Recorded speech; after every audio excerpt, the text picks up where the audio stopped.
Rekab et Prita dansent ensemble, franchement ça se voit qu'il est amoureux, il rajoute en disant qu'elle est très belle, il dit qu'il aurait aimé dire d'autres choses mais c'est trop tard. Karan danse avec Kaoline mais il fixe Prita. Sherline lui demande alors s'il est jaloux qu'elle danse avec son frère ou parce qu'elle se marie. Jeunki veut absolument parler à Sarla mais elle se fait interrompre par la mère de Prithvi, elle veut parler à Prita car son avenir est en jeu mais elle se fait de nouveau interrompre par ce monsieur. En attendant, on demande absolument à ce que Prithvi et Prita dansent ensemble. Regardez-moi ces deux frères. Les gens applaudissent et Prita s'en va. Elle voit Karan et lui demande pourquoi il est aussi contrarié, il lui répond que Prithvi l'a touché de partout et elle ne lui a même pas arrêté. Elle répond que c'est son futur mari et que c'est normal. Jeune qui les aperçoit mais elle se fait interrompre. Chez les Indiens dans ce genre de situation, les téléphones n'existent plus. Karan s'en va énervé et Prita s'exprime à ce propos à Jeunki dit qu'il a raison, Prita est énervée et elle dit qu'elle veut plus parler à personne. Karina fait un scandale parce que Jeunki ne l'a pas écoutée quand elle a dit qu'elle avait faim.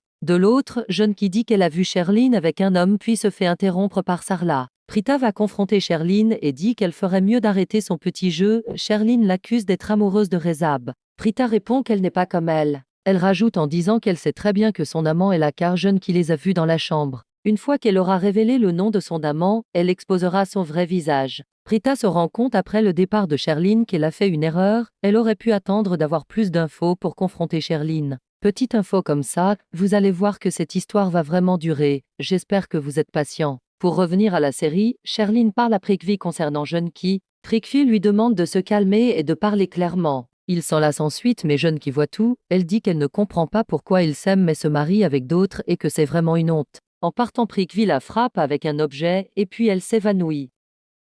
Il dit ensuite que c'est vrai, il n'aime pas cette idiote de Prita, mais Sherline et ce stupide Rekab est fou amoureux de Prita et n'arrête pas de lui accorder de l'attention. Il dit qu'il est venu se venger en lui demandant en mariage pour la faire souffrir et pour qu'elle arrête d'espionner Sherline. Il demande pourquoi ils se prennent pour des détectives dans leur famille, personne ne va plus l'arrêter. Elle répond que c'est vraiment des démons, Prithvi dit qu'il accepte le compliment. Elle répond que tant qu'elle a rien ne va arriver à sa famille, Sherline la frappe encore plus fort. Prithvi dit qu'elle le mérite parce qu'elle parle trop ensuite il se demande où ils pourront la cacher pour que personne la voie. Sherline propose de brûler son corps et il trouve que c'est une très bonne idée. De l'autre côté, Prita est frustrée car elle a alerté Sherline, elle n'ose pas en parler à 40 ans qu'elle n'aura pas plus de preuves. Prithvi et Sherline portent le corps dissimulé dans un tissu de Jeunki. C'est ainsi que se termine cet épisode, n'hésite pas à t'abonner et liker cette vidéo. On se retrouve bientôt pour de nouvelles vidéos. Ah oui, dis-moi si tu apprécies bien cette série ou si tu la détestes vraiment en commentaire. Merci beaucoup pour vos participations les amis.